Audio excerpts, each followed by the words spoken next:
There's a small town in the hills of Virginia called Weldridge, place that doesn't show up on many maps anymore. Most people pass through without even realizing they've entered it. No fast food joints, no gas stations, just empty roads and crumbling signs.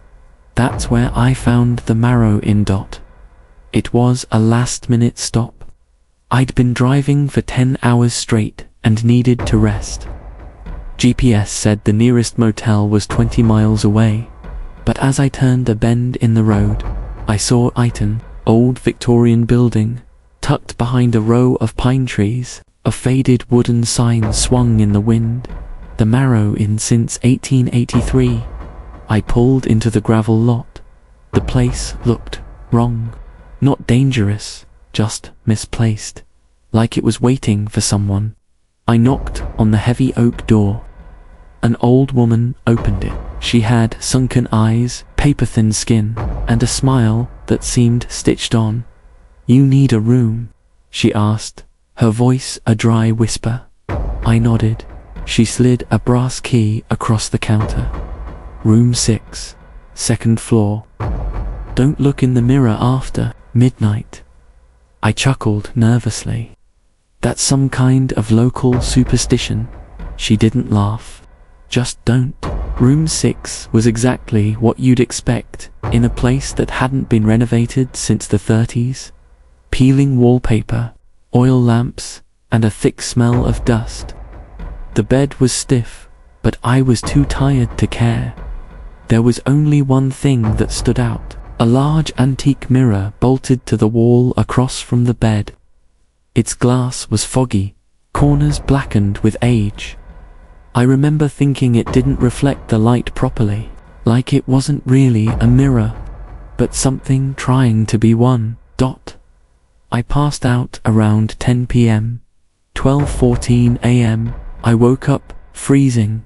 The air in the room had dropped to near zero, and the small heater had gone completely silent. I sat up in bed, groggy, shivering. And then, I looked at the mirror. My body locked. Someone was standing behind me. It wasn't me. It wasn't a reflection. It was a pale woman, her wet, black hair hanging over her face. Her white dress was soaked, and her mouth was twisted into a jagged smile. I spun around. Nothing. Just my room. I looked back at the mirror.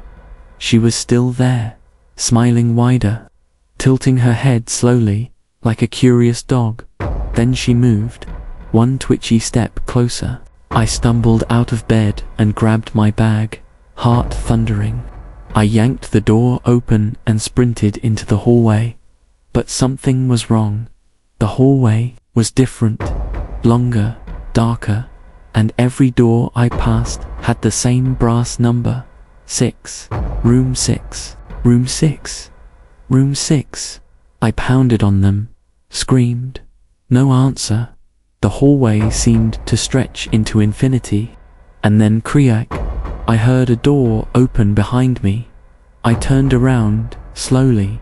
She was there, crawling, backwards, upside down. Her limbs twisted unnaturally, popping at the joints.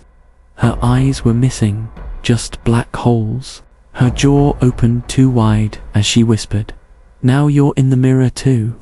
I screamed, and then I woke up. Morning sunlight poured through the window.